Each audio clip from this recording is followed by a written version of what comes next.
Now at 8:07, we're finding out more about the impact that Hurricane Sally is already making this morning. Take a look. This is video out of Pensacola, Florida, sent in by Will Kennedy. And he is now joining us on the phone. Will, if you can hear us, good morning. How are you? Good morning, Meredith. We're hanging in there, kind of holding on a little bit, still going through the brunt, if you will, of Hurricane Sally. I'm looking out the window right now. Winds are at least 60 miles an hour with gusts, higher than that. It's been a long and wild night. Will, we're seeing that video. We see those palm trees just swaying relentlessly in the wind. What can you hear and what can you see about where things are in Pensacola? What are you hearing? We are lucky kind of where we are. We're in downtown Pensacola. We still have power. It's gone off and on a few times, but I know pockets all through the Pensacola area and Escambia County here are without power right now. I've seen pictures and posts from neighbors who have tree limbs through their roofs into their bedrooms. We got the eye wall of the storm about 4:45. It's really disconcerting anytime you're in a hurricane, but when it comes in at night and you really can't see anything, it just adds that extra layer. We had a really large tree back of the house, narrowly missed the back corner of the house, ended up kind of landing in a swimming pool.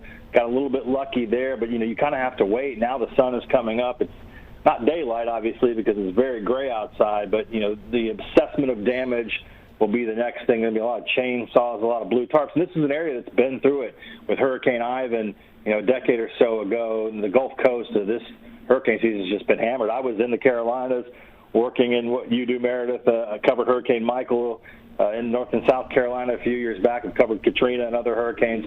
This one is right there, comes to land as a Cat 2 with winds more than 100 miles an hour, and we're still feeling the effects, and it's just moving so slowly, just not getting out of the way.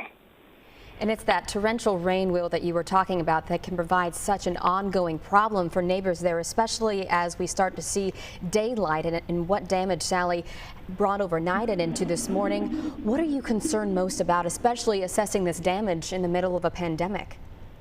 I really feel like water damage and flooding, and that was kind of the initial concern, was that the flooding was going to be really bad. We're kind of at the top of a hill, and it does descend down towards Pensacola Bay, but you've also got an island where Pensacola Beach is. That's the heavy tourism area here. People from all over the country, come here during the summertime. Of course, it's cleared out from the tourist season, but parts of that are underwater. There's a gigantic state park here, Fort Pickens. That road is already washed out. Low-lying areas have been underwater for hours now, and without a break, and the rain coming down the way it is, and really the slow-moving nature of the storm, I've heard it described by meteorologists as training. So you imagine a train on the tracks and just moving slowly, steady ahead. That's what's happened. And what's really wild, Meredith, is this storm, we were watching the forecast, and 48 hours ago, 72 hours ago, it looked like it was heading more to the west, was going to be over into the Louisiana, Mississippi area. It took a hard right and came, so a lot of people, including myself, I did not get my hurricane shutters up.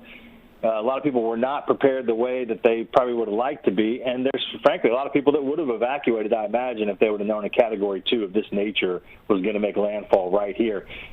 Gulf Shores, Alabama is about 30, 40 miles away. That's where they're saying it hit directly, but that puts us to the east on the dirty side of the storm, and that is not where you want to be.